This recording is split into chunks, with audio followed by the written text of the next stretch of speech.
మోకాళ్ళ నొప్పులు గతంలో వృద్ధులకు వచ్చే మోకాళ్ళ నొప్పులు మధ్య వయసులోనే వస్తున్నాయి. మోకాలు లోపల ఉండే గుజ్జు తగ్గటం వల్ల కిర్రు కిర్రు శబ్దము, కటకటా శబ్దము, భరించరాని నొప్పి, రాత్రిపూట నిద్ర కూడా ఉండదు. నొప్పి ట్యాబ్లెట్లు వాడదామా అంటే కిడ్నీలు మూత్రపిండాలు పాడైపోతాయనే భయం. అటువంటి సమయంలో ఆపరేషను లేకుండా ప్రకృతి ప్రసాదించిన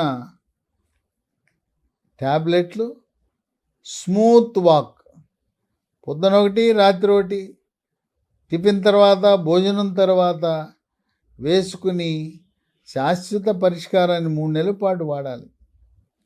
అలాగే ఈ మోకాళ్ళ నొప్పులకు మా అక్కకు కూడా వాడి ఆమె ఎంత ఆనందంగా ఉన్నదంటే చక్కగా చలాకీగా 78 ఏళ్ల వయసులో తన పని తను చేసుకోవటమే కాదు, వంట పనులు, ఆ నొప్పి అనేది మళ్ళీ రాలా.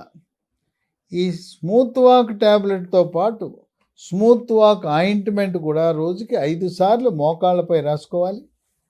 ఈ మహాబీర విత్తనాలు, ఈ వన తులసి, ఒక స్టీల్ గ్లాసు నీళ్ళలో 1 స్పూను గింజలను రాత్రంతా నానబెట్టి ఉదయం పరగడుపున గింజలు నీళ్లు 2 కూడా లోపలికి తీసుకోవటం ద్వారా మోకాళ్ళ నొప్పి ఇక మళ్ళీ శాశ్వతంగా మనం ఆనందమైన జీవితాన్ని గడపచ్చు.